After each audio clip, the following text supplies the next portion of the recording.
मराठी महाराष्ट्रामध्ये आपल्या सगळ्यांचं स्वागत आहे। गेवराई विधानसभा मतदारसंघामध्ये आहे आणि बीड जिल्ह्यातला हा विशेष मतदारसंघ आहे।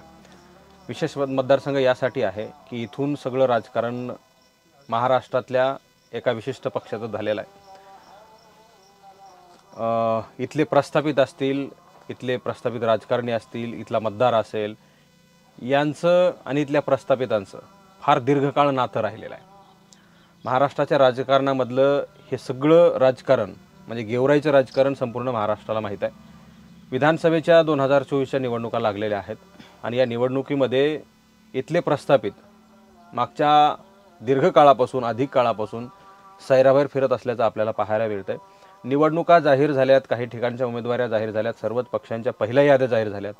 असं असताना सुद्धा इथल्या मतदारसंघाची यादी जी आहे ते इच्छुकांची, प्रस्थापितांची आणि फार मोठी पकड असलेल्या लोकांची सुद्धा उमेदवारी जाहीर झालेली नाही। यावरून लक्षात येतं, म्हणजे मी म्हणायला काही कारण नाही, यावरून लक्षात येतं की इथल्या प्रस्थापितांना कोण नाकारतंय, कोण स्वीकारतंय, पक्ष नाकारतायत का, मतदार नाकारतायत का, आणि या सगळ्या गोष्टी आता येणाऱ्या काळामध्ये पाहायला मिळतील। मागच्या 30 ते 40 वर्षांपासून इथल्या लोकांची सत्ता राहिलेली आहे। नवा चेहरा कधी पुढे येतो यासाठीची अपेक्षा इथल्या मतदारसंघातील लोकांना होती। मागच्या 40 वर्षांपासून इथं प्रस्थापितांची सत्ता आहे खरी, मात्र इथं कोणाला आणि कधी नव्या माणसाला संधी मिळेल यासाठीची चाचपणी मतदारसंघातल्या लोकांकडून केली जात होती आणि तो दिवस आता आलाय असं म्हणायला हरकत नाही। मागच्या काही दिवसांपासून नवे चेहरे पुढे यायला लागले आहेत। प्रस्थापित लोकांनी इथे नव्या चेहऱ्यांना पुढे येऊ दिलेलं नाही, राजकारणामध्ये टिकू दिलेलं नाही। कुणी आलं असेल तर त्यांना कसं संपवायचं, कशा प्रकारे राजकारणामधून हद्दपार करायचे यासाठीचे अनेक हातखंडे वापरून जे आहे ते त्यांना राजकारणामधून दूर करण्याचं काम इथल्या मतदारसंघामधल्या प्रस्थापित नेत्यांनी केलेलं आहे। पुन्हा त्यांच्यावर तीच वेळ आहे। खरं सांगायचं झालं तर नव्यानं चेहरे येत आहेत मतदारसंघामधल्या लोकांना, जे आहे ते आता नवीन ऑप्शन आहे। गेल्या 40 वर्षांपासून मतदारसंघामधल्या लोकांना पर्याय नसल्यामुळं इथं जाणीवपूर्वक आणि मजबुरीने इथल्या प्रस्थापित नेत्यांना मतदान करावं लागत होतं आणि आता मतदारांना हक्काचा माणूस मिळतो की काय असं वाटायला लागलेलं आहे। मुळामध्ये गेवराई विधानसभा मतदारसंघाच्या विधानसभेची एक जागा महाविकास आघाडीची या ठिकाणी जाहीर झाली आहे आणि दुसरीकडं महाराष्ट्र नवनिर्माण सेनेची एक जागा जाहीर झालेली आहे। राज ठाकरे यांच्या पक्षाचा एक उमेदवार या ठिकाणी असणार आहेत। मयुरी खेडकर हे राज ठाकरे गटाचे पक्षाचे उमेदवार या ठिकाणी विधानसभेचे 2024चे असतील। त्यांच्याशी आपण बातचीत करणार आहोत। त्या काय नेमक्या विजन घेऊन, काय नेमकी भूमिका घेऊन मतदारांच्या दारामध्ये काय जाणार आहेत, विरोधकांनी त्यांना काय नेमके मुद्दे सोडलेत, काय चुका केलेल्या आहेत, काय रोडमॅप आहे आणि तो मार्ग घेऊन त्या तिकडे जाणार आहेत, त्यांच्याकडूनच जाणून घेणार आहे। आपल्यासोबत मयुरी खेडकर आहेत। तुमचं मराठी महाराष्ट्रामध्ये खूप खूप स्वागत आहे। तुम्ही राजकारणामध्ये येऊ घातलायत आणि उद्याच्या निवडणुकीसाठी फार ताकदीनं मतदारांच्या जोरावर येत आहे असं तुम्ही सांगितलं आहे। राज ठाकरे यांच्या पक्षाकडून तुम्हाला सुद्धा उमेदवारी मिळालेली आहे। काय भावना आहे, काय विजन आहे, म्हणजे कुठले मुद्दे घेऊन तुम्ही जाताय राजकारणामध्ये? सत्तेत तर तुम्ही नव्हता, मात्र कुठले मुद्दे घेऊन तुम्ही सध्या राजकारणामध्ये जातायत आणि काय विरोधकांनी तुम्हाला मुद्दे सोडलेले आहेत की ते तुम्हाला लोकांकडे जाऊन सांगायच्यात? काय आहेत मुद्दे, एखादे विकासाचे असतील किंवा मग काय वातावरण खराब झालेलं आहे? प्रथमतः मी आपल्या महाराष्ट्र न्यूज चॅनलचे मनापासून आभार मानते। तसेच माझे नेतृत्व, महाराष्ट्र नवनिर्माण सेनेचे आमचे नेतृत्व, खंबीर नेतृत्व आदरणीय राजसाहेब ठाकरे यांचेही मनापासून आभार मानते। माझ्या गेवराई मतदारसंघातील मायबाप जनतेचेही मी मनापासून आभार मानते। त्यांची जी आत्तापर्यंत अनेक वर्षापासून आम्ही सेवा करत आलो, त्या सेवेचं आज कुठंतरी फलित आम्हाला मिळालं आहे। आजपर्यंत आम्ही सत्तेमध्ये नव्हतो, परंतु आज आम्हाला मनसेचं अधिकृत उमेदवार म्हणून जाहीर केलं गेलं आहे। या गेवराई मतदारसंघामध्ये विकास हा कुठंतरी भकासच राहिलेला आहे। घराणेशाहीचं राजकारण इथं झालेलं आहे। घराणेशाही मातब्बर नेते होऊन गेले। या तालुक्यामध्ये जे प्रस्थापित नेते आहेत त्यांनी आजपर्यंत विकासाची एकही पावती या तालुक्यामध्ये दिलेली नाही। आज पाहिलं तर या बीड जिल्ह्यामध्ये, या गेवराई विधानसभा मतदारसंघामध्ये शेतकरी वर्ग मोठा आहे आणि शेतकरी वर्ग मोठा असून तिथं ऊसाचं उत्पादन जास्त होतं। आज तालुक्यामध्ये काम करताना पाहिलं तर विकास हा कुठंतरी दिसतच नाही आहे आणि शेतकरी वर्ग मोठा आहे। कधी ह्या नेत्यांनी सभागृहामध्ये एकही मला रेकॉर्ड आतापर्यंत समोर आलं नाही की त्या सभागृहामध्ये त्यांनी शेतकऱ्यांच्या मालाच्या भावाविषयी बोलले आहेत। कधीच बोलले नाही. आज जी कारखाने यांची चालत आहेत त्या कारखाने टिकवून ठेवायसाठी त्यांनी या शेतकऱ्यांची फक्त पिळवणूक केली. आज पाहिलं तर त्यांच्या ऊसाचे काटे मारले जातात. हे दुर्दैव आहे. आज मोठा शेतकरी वर्ग इथं आहे, ऊसतोड मजूर आहे आणि तिथं हे काम करत असताना बिचारे कष्टाने पुढे येतात, उत्पन्न काढतात आणि ऐनवेळी इलेक्शनच्या जर मतदान झालं नाही तर ह्या तालुक्यांनी बघितले त्यांचे ऊस सुद्धा बांधावर टाकलेली ह्या नेत्यांनी. म्हणजे इथल्या प्रस्थापित नेत्यांच्या कारखान्यावर ऊस एखाद्या शेतकऱ्याने दिला नाही तर त्याचं बिल रोखायचं, त्याचं काटा मारायचं, असं सगळं चालतं. असं सगळं चालतं आणि लोक बोलत नाहीत, समोर येत नाहीत, परंतु नक्की त्यांच्या मनामध्ये ही सल आहे की हा जो त्यांच्यावर आत्तापर्यंत अन्याय झाला आहे, दबाव दडपशाही झालेली आहे, ती त्यांना कुठंतरी संपवायची आहे. हे विधानसभा आणि हे इलेक्शन हे जनतेने हातात घेतलेलं आहे. ह्या तालुक्यातील नेत्यांनी शेतकऱ्यांवर अन्याय केलाच आहे, परंतु जे गोरगरिबांचं राशन आहे तिथं राशन दिलं जात नाही हो. खूप दुर्दैव आहे. आणि तिथं मी त्यांना राशन माफिया म्हणेल, वाळू माफिया म्हणेल. आज जर पाहिलं तर अनेक गावामध्ये रस्त्यांची चाळणी झालेली आहे. बिलं टाकतात, वर्क ऑर्डर होते आणि फक्त बिलं उचलल्या जातात, काम प्रत्यक्षात झालेलं नसतं. बिलं उचलले जात आहेत, मग ते कोणाची उचलले जात आहेत? कार्यकर्ते असतात, कुणाला कामं दिली जातात? ही कामं जे त्यांचे बोटावर मोजण्या इतके चेले आहेत त्यांना ती कामं दिली जातात आणि त्याच्यामध्येही त्यांचा मोलाचा वाटा असतो.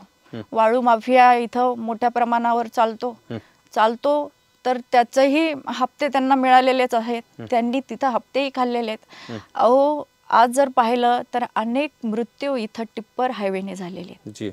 वाळू वाहतूककारांमुळे हे झालेलं आहे आणि हे कुठंतरी थांबायला पाहिजे. म्हणजे गुंडाराज इथं चालत आलंय अनेक वर्षापासून. आज जर बघितलं तालुक्यामध्ये मातब्बरांचा गड आहे, बालेकिल्ला म्हणता तुम्ही सगळे पत्रकार लोक, परंतु यांना मला मातब्बर म्हणावं वाटत नाही. नेतृत्व करताना कुठंतरी संस्कारातून, न्यायाच्या भूमिकेतून आणि सक्षम विकासाच्या दृष्टीने पुढे चालणारं नेतृत्व पाहिजे. इलेक्शन आले, निवडणुका आल्या, 5 वर्षात येतात आणि 5 वर्षामध्ये आल्यानंतर म्हणतात की यावेळेस आम्हाला मतदान करा, सहकार्य करा. आज संस्था आहेत त्यांचा मोठा वर्ग तिथं आहे. सगळे म्हणतात पत्रकार साहेब की मोठा तिथं त्यांचा कोटा आहे संस्थेवरचा की तो त्यांचा मतदार आहे, मतदारांचा कोटा. हां, तर मी तिथं असं सांगेल ते मतदार नाहीत त्यांचे.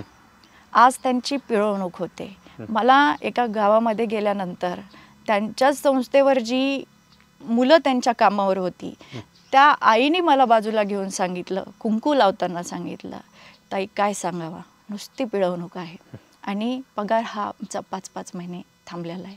आज मी शेतामध्ये जाते तेव्हा मला 2 रुपये मिळतात. म्हणजे हे तिथलं राजकारण आहे. आज तो त्यांचा मतदार नाही. म्हणजे जो नोकर त्यांच्याकडे आहे, नोकरी करतोय, कुठल्या एखाद्या शाळेवर असेल, कारखान्यावर असेल, त्यालाही पगार दिला जात नाही, तो सुद्धा खुश नाही. त्याच्या मतावर सुद्धा हे उद्याच्या राजकारण करू शकत नाही, अशी सगळी परिस्थिती. मतदारसंघामध्ये अनेक विकासाची कामं राहिलेली आहेत, रखडलेली आहेत. म्हणजे आलटून पालटून ते गेले की हे गेले की ते, हे प्रस्थापित येतात सत्तेमध्ये.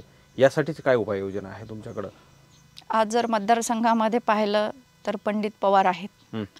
पंडित पवार म्हणजे माझी आजी आणि आजीचे दाजी, दाजींचे पाहुणे आणि पाहुणे मेवणे पाहुणे, शेवटी हे सगळे एकच आहेत. यांनी फक्त इथल्या नागरिकांना लुबाडून खाल्लेलं आहे. आता जर विचार केला, यांनी खुर्चीची सत्ता मिळालेली आहे यांना. आज सत्तेवर आल्यानंतर काय काय होऊ शकत नाही.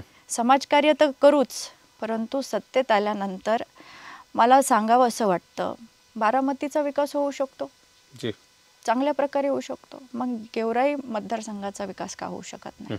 4ही बाजूनी पाण्याचा वेढ आहे. आज माझ्या बांधवांना जो बेरोजगार युवा वर्ग आहे, सुशिक्षित बेरोजगार आहे, आज जर इथं एखादी MIDC आली असती तर नक्कीच यांना पोटापुरतं हातापुरतं खायला मिळालं असतं, परंतु ते त्यांनी केलं नाही. आज जर यांना एखादी MIDC आणली असती तर युवा वर्ग बाहेर गेला नसता. आज पुन्हा मुंबईच्या ठिकाणी एक 5-7 हजारावर पोट भागवण्याचं काम करतात, जी. ड्रायव्हरकी करतात. तसेच महिला ऊसतोडीसाठी जातात, जी. उन्हामध्ये काम करतात. आज जर एखादी MIDC आली असती तर त्यांना हाताला रोज मिळाला असता. बचत गट आहेत, बचत गट फक्त नावापुरते. एखादा लघुउद्योग त्यातून उभा राहू शकतो, एक आदर्श बचत गट तिथं भेटू शकतो, परंतु हे इथं मार्गदर्शन मिळालेलं नाही. ह्या गोष्टी इथं झालेल्या नाहीत आणि हे मी दुर्दैव समजते. आज तुम्ही एवढे वर्ष सत्तेत होतात आणि तुम्ही एखादी छोटी MIDC आणू शकला नाहीत, याचे कारण आहेत. आज जर इथला नागरिक सक्षम केला असता, सगळ्या गोष्टींनी सक्षम झाला असता, तर आज त्यांचे जय जयकार करायला कोणी उरलं नसतं. या सगळ्या गोष्टींचा विचार करून त्यांचे कारखाने चालले नसते. म्हणून ह्या सगळ्या गोष्टी आहेत. विकास होत नाही, त्याची ही कारणं आहेत. कुठंतरी त्यांच्या संस्था टिकवायच्यात, त्यांच्या फीस गगनाला भिडलेल्या आहेत. संस्थेवर जर शाळेवर एखाद्याला शिक्षक म्हणून घ्यायचं आहे तर 20 लाखाची मागणी तिथं केल्या जाते. म्हणजे हे दुर्दैव आहे. आता जनतेने विचार करायचा आहे. इतके वर्ष दबावदडपशाहीमध्ये गेलेत, आता जनता त्यांना साथ देणार नाही. मग जनतेला आता पर्याय सापडला असं म्हणायचं आहे? नक्कीच. मागच्या काळामध्ये त्यांना पर्याय नव्हता असं झालंय का? हो. आणि तुम्ही का पर्याय ठरताय, म्हणजे काय तुमच्याकडे कर्तृत्व आहे? आज जर पाहिलं, अनेक वर्षापासून इथं आम्ही कामं केली आहेत. माझे पती बाळासाहेब मस्के यांचं इथं फार मोठं योगदान आहे. त्यांच्या साथीने जसं 2-3 वर्षापासून आम्ही शिबिर राबवत आहोत. तुम्ही अनेक वेळा बघितलंय, आम्ही नागरिकांना गावामध्ये जाऊन शिबिर घेतो, स्वतः जातो, तिथं त्यांना भेटतो आणि मोतीबिंदू, टेरिझम, मास ह्या सगळ्या प्रकारचे जे ऑपरेशन आहेत ते आम्ही आजपर्यंत मोफत केलेले आहेत. ही एक आमची मोठी समाजामध्ये समाजसेवा आहे. आज आमच्याकडे काही नव्हतं साहेब. माझ्या पतीने तिथं प्रत्येक गावामध्ये काही ना काही योगदान दिलेलं आहे. तिथं लाभार्थी आहेत, असं एकही गाव नाही की तिथं लाभ दिलेला नाही. तो लाभार्थी वर्ग आहे. आज जी नागरिकांना मोफत दृष्टी देण्याचं काम केलं, म्हणजे पुण्याचं काम समजलं जातं, आज ते आम्ही तळागाळापर्यंत जाऊन केलं, ही सेवा केली. आज गरिबांना काय पाहिजे? त्यांच्या सुखदुःखात पुढं येणारं नेतृत्व पाहिजे. त्यांच्या अडीअडचणीला वैद्यकीय असेल, कार्यालयीन असेल, पोलीस कचेरी असेल, कोर्ट कचेरी असेल, यामध्ये तिथं त्यांच्या न्यायाच्या भूमिकेमध्ये उभं राहणारं नेतृत्व पाहिजे. ही सगळी कामं इथल्या सत्ताधाऱ्यांनी प्रस्थापितांनी करायला हवीत. तुम्ही म्हणजे ह्या निवडणुकीत येण्यासाठी ह्या सगळ्या गोष्टी केलेल्या आहेत का, की भविष्यामध्ये निवडणूक आहेत आता आणि आपण काहीतरी काम केलं पाहिजे या दृष्टीनं केलं हे सगळं? तसं पाहिलं तर तसा काही विचार केलाच नव्हता. कारण की संस्कार हे वारकरी संप्रदायातील कुटुंबाचे आहेत. इकडं पाहिलं तर माझे सासरे वारकरी संप्रदायातले आहेत, इकडं माझे आई बाबाही वारकरी संप्रदायातले आहेत. आणि पहिल्यापासून समाजसेवेचं वेड हे घराण्यामध्येच आहे आणि त्याच्या माध्यमातून ते सर्व गुण घेऊन आम्ही समाजसेवा करत आलो. समाजसेवा करत आलो, मोठा संपर्क झाला, अडीअडचणीमध्ये उभे राहिलो, साथ दिली लोकांना. आज मतदारच कुठंतरी नागरिकच म्हणतात, ताई तुम्ही योग्य वेळी आम्हाला फक्त चिन्ह सांगा, आम्ही तुम्हाला साथ देऊ. आज हे कुठंतरी आमच्या कामाची पावती आहे. निवडणुका आहेत म्हणून उभं राहायचंय असं नाही, परंतु तालुक्यामध्ये मध्यंतरी परिस्थिती तशी आली. कामं केली, लोकांची सेवा केली, जनतेची सेवा केली, युवा वर्गालाही कुठंतरी त्यांच्या प्रश्नांमध्ये साथ दिली, महिलांनाही त्यांच्या जिथं जिथं अन्याय होईल तिथं मी स्वतः उभी राहिले. अशा परिस्थितीमध्ये काम करत असताना ह्या प्रस्थापित नेत्यांना यांच्या वाईट वृत्ती सोबत आहे, यांच्या त्या वृत्तीला कुठंतरी ही आमची समाजसेवा सहन झाली नाही आणि म्हणून त्यांनी आमच्यावर 307 सारखा गुन्हा दाखल केला.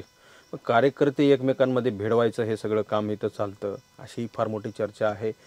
ह्या नेत्याचा तो कार्यकर्ता आणि त्याचं दुसऱ्या नेत्यांचं वाद कुठल्या कामावरून असेल, कुठल्या पर्सेंटेजवरून टक्केवारीवरून असेल, चांगल्या कामावर असेल, वाईट कामावर असेल, हे सगळं कधी थांबलं पाहिजे?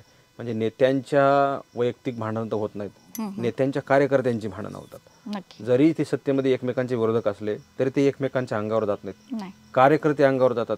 हे कसं थांबलं पाहिजे? याचं काय मूळ काय आहे? याचं मूळ हे आहे, आज इलेक्शन आलं, की जातीपातीचं राजकारण केलं जातं.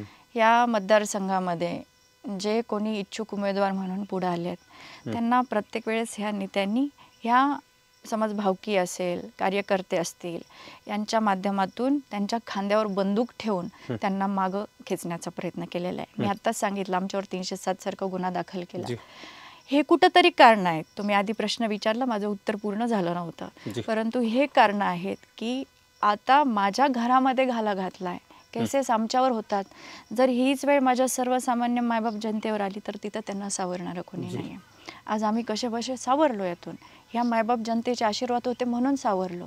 आणि म्हणूनच आता या विधानसभेला जनतेवर अन्याय होऊ नये, जसं माझ्या कुटुंबावर झाला तसा जनतेवर अन्याय होऊ नये म्हणून आम्हाला निवडणूकही लढायची आहे, सत्तेतही यायचं आहे. आणि आता तुम्ही प्रश्न म्हणला, हे एकत्र भांडणं लावतात, सगळं करतात, तर हे नक्कीच थांबेल. परंतु ती जागा बदलायला पाहिजे. ती जागा जेव्हा बदलेल तेव्हा जिल्हा परिषद, पंचायत समिती, पोलीस स्टेशन हे सगळं काही योग्य अधिकाऱ्यांच्या तिथं योग्य अधिकारी आल्याच्या नंतर तेव्हा याला कुठंतरी रूपरेषा येईल. आणि तुम्ही स्वतः सारखं सरळ करणार आहे ते सगळं सत्तेत आल्यानंतर? अर्थातच जनतेने मला संधी दिली, मायबाप जनतेने मला आशीर्वाद दिले. तर आज पाहिलं तर पंचायत समितीमध्ये अधिकारी 10,000 10,000 रुपये घेतात गरिबाकडून. एका गावची फाईल होती, मामा आले, ती फाईल अक्षरशः फाटली होती आणि 4 महिन्यापूर्वी त्यांनी ती फाईल केली होती. फक्त तो व्यक्ती पैसा देत नाही म्हणून त्याला तिथं ID दिलेला नव्हता. हे मी माझ्या प्रत्यक्ष डोळ्यांनी बघितलंय.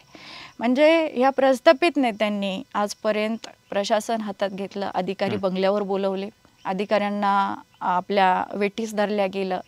ते बिचारे काम करतात, त्यांनाही कुठेतरी मोबदला मिळतो यांच्या माध्यमातून. आणि हे करत असताना हे दुर्दैव, हे कुठेतरी जे लाभार्थी आहेत ते सगळ्या प्रशासन अधिकाऱ्याच्या माध्यमातून फक्त लुबाडले जातात, त्यांच्याकडून पैसा घेतला जातो आणि लाभ काही मिळत नाही. ह्या ही गोष्टी आहेत. हे सगळं चित्र बदलायचं आहे तर नक्कीच त्या स्थानी चांगलं नेतृत्व पाहिजे. आज मला इथं सांगावं असं वाटतं की या तालुक्यामध्ये मी आत्ताच सांगितलं की जो कोणी उमेदवार आला त्याला मागं खेचण्याचा प्रयत्न केला. आज आम्ही समाजसेवा करत होतो, आम्ही आमच्या पद्धतीने काम करत होतो. आमच्यावर तर स्वतःच्या आत्मदहन करण्याची सुद्धा वेळ आली. जे की मला सांगा, कुठल्या जनतेसाठी ह्या तालुक्यातील प्रस्थापित नेत्यांनी असं आंदोलन केलं? कधी केलंय? नाही. आता मुळामध्ये अशा काही गोष्टी आहेत तिथं मतदारसंघामध्ये आणि तुम्ही म्हणजे मागच्या 10 मिनिटांपासून बऱ्याचशा गोष्टी रेखाटलेल्या आहेत आणि इथं वधवून दाखवलेल्या आहेत. तुम्हाला ही भीती वाटत नाही का की इथं फार बलाढ्य नेते आहेत, प्रस्थापित नेते आहेत, आमच्यावर 307 सारखे गुन्हे दाखल झाले, तुम्ही त्यांची सत्ता काढून घेण्याची भाषा करताय, त्यांना सत्तेवरून हटवण्याची भाषा करताय, ह्या सगळ्या गोष्टी तुम्हाला भीतीदायक वाटत नाहीत का? भविष्यामध्ये आम्हाला अडचणी निर्माण होतील, कसं वाटत नाही काय सगळं काय? आज सर एवढा मोठा लढा देत आलोय आणि प्रत्येक संकट झेललीत. इवन जी लोक असतात त्यांना पिऊन अंगावर घातलं गेलं. गुन्ह्यातून आता सवय झाली. कधी ते स्वप्नात विचार नव्हता केला की माझ्यासारख्या मुलीवर 307 सारखा गुन्हा दाखल होईल, माझ्या सासूबाईंवर होईल, माझ्या पतीवर होईल, असं कधी विचार नव्हता केला. परंतु आम्ही त्याच्यातूनही यशस्वीरित्या बाहेर पडलो. आणि उरला प्रश्न भीतीचा. जेव्हा माझ्या पतीचाही जामीन झालेला नव्हता तेव्हा मी एकटी मतदारसंघामध्ये फिरत होते. तेव्हा या तालुक्याचं दुर्दैव म्हणेल, मी नेतृत्व म्हणून पुढे येते, महिला म्हणून पुढे येते. जर माझ्यावर ही लोक पाळत ठेवत असतील तर भविष्यामध्ये ह्या तालुक्यातील सर्वसामान्य व्यक्तीवर का पाळत ठेवत नसेल? ह्या गोष्टी आहेत. आणि याच्याही पलीकडे सांगते, मला याची भीती वाटत नाही. माणसंच आहेत, फक्त धमक्या देतात, करतात, परंतु आज मी त्यांना घाबरणार नाही. आजपर्यंत ह्या उंचीवर आम्ही जे आलो आहे ते न घाबरता ठामपणे, संयमाने, निर्भीडपणे, स्थैर्याने आज इथपर्यंत आलो आहे. आणि येणाऱ्या काळामध्ये मला माहिती आहे की कुठंतरी अजूनही डॅमेज करण्याचा प्रयत्न होईल, अजूनही काहीतरी संकट उभे केले जातील. परंतु मी माझ्या मतदारसंघातील मायबाप जनतेसाठी, माझ्यावर कुठलीही वेळ आली, कुठलंही संकट माझ्यावर आलं जी तरी ते सामोरं जायसाठी मी एक ढाल बनून तयार आहे आणि ते संकट भविष्यात माझ्या जनतेवरही येऊ नये म्हणून मी ढाल बनून इथं लढायला तयार आता आहे. निवडणुका म्हटलं की पैसे, यंत्रणा, कार्यकर्ते, बूथ मॅनेजमेंट या सगळ्या गोष्टी लागतातच. आणि अलीकडच्या काळामध्ये मागच्या 10 वर्षांपासून पैशांचा महापूर वाहतो. मग ते नागरिकांमध्ये असेल, कार्यकर्त्यांमध्ये असेल. तुमच्याकडे एवढे पैसे आहेत का? भविष्यामधले बलाढ्य नेते तुमच्या समोर आहेत. कसं यंत्रणा? तुम्ही आत्ताच सांगितलं की यंत्रणा ताब्यात घेतली जाते. लोकसभेला बऱ्याचशा काही गोष्टी झाल्यात, त्याला काही बोलायचं नाही. तर मात्र तसं होऊ शकतं. कुठपर्यंत पुरणार आहे तुम्ही? काय आहे आत्मविश्वास काय आहे? आता आत्मविश्वास एवढा आहे की कामाच्या पावतीवर लोकांनी जी निवडणूक हाती घेतलेली आहे तिथं या दबाव दडपशाहीचा, त्यांच्या पैशांचा फारसा परिणाम होणार नाही. आज जर या जनतेने पैसे घेतली तर ती कुठपर्यंत पुरणार आहेत? एक अर्धा तासामध्ये ते पैसे फिनिश होणार आहेत, संपून जाणार आहेत. परंतु याच्या पलीकडे जाऊन सांगते, ही मायबाप जनता ह्या आमिषाला, लोभाला बळी पडणार नाहीत. आज त्यांनी सहन केलंय हो, इतके वर्ष यांनी राज्य गाजवलं, यांचे दमदाट्या आजही एका ठिकाणी वाद चालूच आहेत, तेही माझ्या कानावर आहेत. हे सहन केलंय, स्पष्ट बोलतात. हे नेते आहेत, त्यांचे कार्यकर्ते ते त्यांना साथ देतात ताई.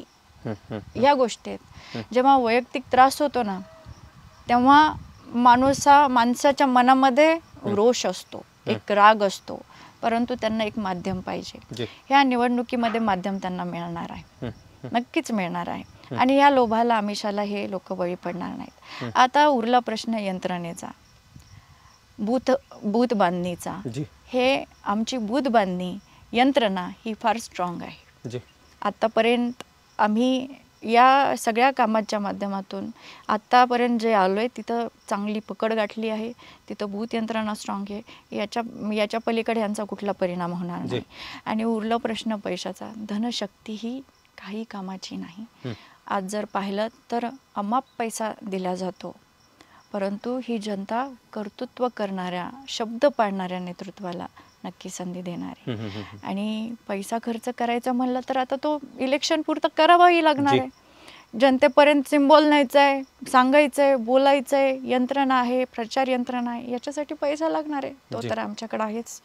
आतापर्यंत आम्ही शिबिराच्या माध्यमातून 3-3.5 कोटी खर्च केले आहेत. आता तर जनतेसाठी लढायचं आहे, त्याच्यामुळं सर्व काही तयारी आहे. जी.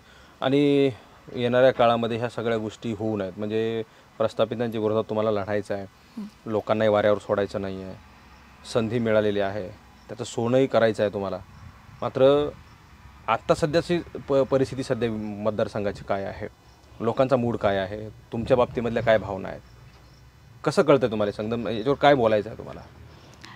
लोकांचा मूड म्हणाल तर एक आत्मीयता, माया आणि साथ, हे जे काही आहे ह्या गोष्टींचा मतदारांवर परिणाम झालेला आहे.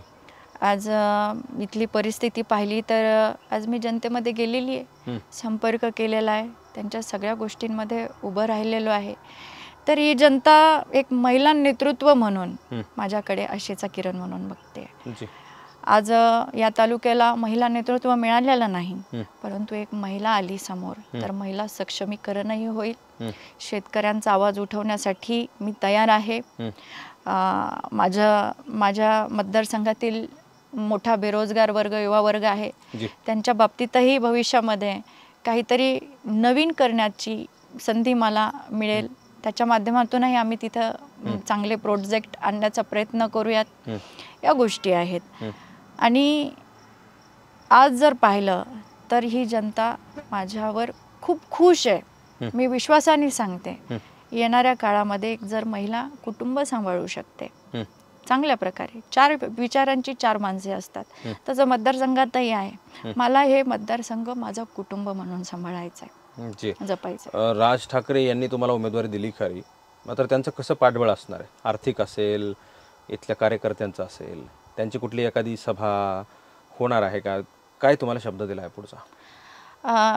राजसाहेब ठाकरे हे नेतृत्वच असं आहे की पक्ष आणि नेता हे खंबीर नेतृत्व लाभलं आहे. याच्यामुळं बराचसा ओघ आमच्याकडे असणार आहे. जी आणि येणाऱ्या काळामध्ये आदरणीय राजसाहेबांची सभा किंवा वहिनीसाहेबांची सभा इथं नक्की एक घेतली जाणार आहे.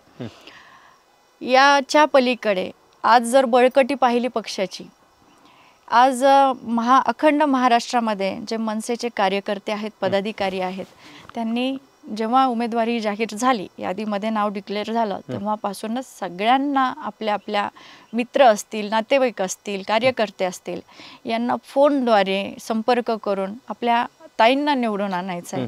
याच्यासाठी त्यांचे सगळ्यांचे प्रयत्न चालू आहेत. शेवटचा प्रश्न आहे. महाराष्ट्रामध्ये दुर्दैवानं महाराष्ट्रामध्ये ओबीसी विरुद्ध मराठा असा वाद आहे.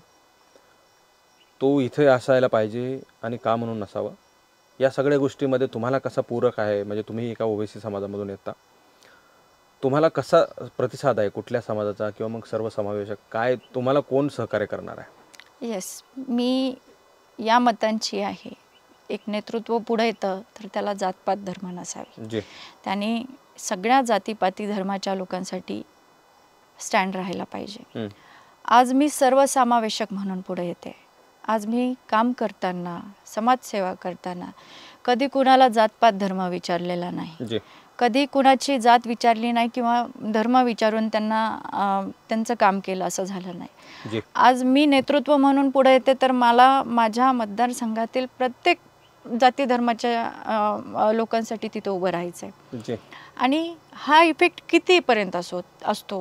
तुम्ही म्हणता आरक्षणाचा मुद्दा, ती संविधानिक लढाई आहे. जी संविधान काय होईल ते निर्णय खाली येईल, परंतु आज आपण माणुसकीच्या दृष्टीने पुढे चाललोय. जी आज याचा फायदा किती होईल, काय होईल हे तुम्हीही जाणताय, सगळ्या गोष्टी माहीत आहेत. परंतु मी ज्या भूमिकेतून पुढे चालले आहे, सगळ्या गोष्टीतून पुढे चालले आहे, तर तिथं नक्कीच ही जनता माझ्या पाठीशी राहील. तिथं कुठं एका जातपात धर्माचा व्यक्ती माझ्यासोबत येणार नाही असं नाही. माझ्यासोबत सगळी लोक आहेत, सगळी सर्वसमावेशक लोक तुमच्यासोबत असतात. Yes yes. नक्कीच. तुम्ही दिलेल्या वेळाबद्दल खूप खूप आभार. मराठी महाराष्ट्राला तुम्ही दिलेला वेळ हा अमूल्य आहे. मराठी महाराष्ट्र प्रेक्षकांसाठी हा एक विशेष इंटरव्ह्यू होता, विशेष मुलाखत होती. मुळामध्ये मी सुरुवातीला सांगितल्याप्रमाणे गेवराई विधानसभा मतदारसंघ आणि विधानसभा मतदारसंघामधल्या ज्या ज्या गोष्टी घडल्या त्या गोष्टींवर कशा प्रकारे पर्याय काढला जाऊ शकतो, कशा प्रकारे प्रस्थापितांच्या विरोधामध्ये इथल्या मतदारसंघामधल्या मतदारांना पर्याय दिला जाऊ शकतो, सत्ता कशी खेचून आणायची, दीर्घकाळ सत्तेमध्ये राहणारे लोक इथल्या मतदारसंघाचा विकास का करू शकले नाहीत, ते सगळे प्रश्नांची उत्तरं या ठिकाणी आपल्याला जाणून घेता आली आहेत. मतदारसंघामधले काय काय समस्या आहेत आणि त्या कशा सोडवल्या जातील यासाठीचं विजनसुद्धा इथं दाखवण्यात आलेलं आहे. मुळामध्ये या सगळ्या गोष्टी होत असताना कशी सगळी परिस्थिती असणार आहे, मग प्रस्थापितांच्या विरोधामध्ये विस्थापित असणार आहे, धनादांडगे असतात, पैसे असतील, विविध यंत्रणा आहेत, दीर्घकाळ सत्तेमध्ये राहिल्यामुळे अनेक व्यवस्था ते करू शकलेले आहेत. मग कारखाने असतील, शाळा संस्था असतील आणि तिथून मतांचं जे आहे ती गोळाबेरीज केली जाऊ शकते आणि त्यासाठी सगळ्या गोष्टी केल्या जाऊ शकतात. या सगळ्या गोष्टींमधून त्यांनी ज्या काही गोष्टी केलेल्या आहेत त्या लोकांपर्यंत ते पोचलेत का, विकासांपर्यंत ते पोचलेत का, या सगळ्या गोष्टी अनुत्तरित आहेत. याचा अर्थ विकास झालेला नाही. तो विकास आम्हाला करायचा आहे, बॅकलॉग भरून काढायचा आहे आणि नेहमी सत्तेत राहण्यासाठी काहीही करायला आणि कुठल्याही थराला जाणारे ही नेते, या सगळ्या नेत्यांनी जे आहे ते मतदारसंघामधल्या लोकांना आजपर्यंत भुलवत ठेवलेला आहे. इथं एक मोठा टॅग चित्रपटासारखा या ठिकाणी सांगितला. म्हणजे इथलं खरं तर महाराष्ट्रातलं आणि देशभरातलं राजकारण हे फक्त नाते, सोयरे आणि पाहुण्यांमध्ये गुंतलेलं आहे. म्हणून इथं यांनी एक नवा टॅग या ठिकाणी दिलेला आहे की आजी माजी आणि आजी माजींचे दाजी, मेवणे पाहुणे आणि पाहुण्यांची मेवणे, असे काहीतरी त्यांनी जो आहे तो टॅग या ठिकाणी दिलेला आहे. आणि यांच्याच भोवती इथली सत्ता जी आहे ती फिरत राहिलेली आहे. ती सत्ता काढून घ्यायची यासाठी की इथल्या मतदारसंघाचा विकास करायचा. इथले प्रस्थापित नेते जे आहेत आजपर्यंत त्यांना पर्याय मिळत नव्हता, आता पर्याय मिळाला आहे आणि लोकांचा विकास करण्यासाठी आम्ही सक्षम आहोत. राज ठाकरे यांचीसुद्धा सभा होणार आहे, शर्मिला ठाकरे यांचीसुद्धा सभा होणार आहे, असं सुद्धा त्यांनी बोलून दाखवलं. कॅमेरा पर्सन परिवर्तन जाधवसह मी संग्राम धनवे, मराठी महाराष्ट्र न्यूज, गेवराई.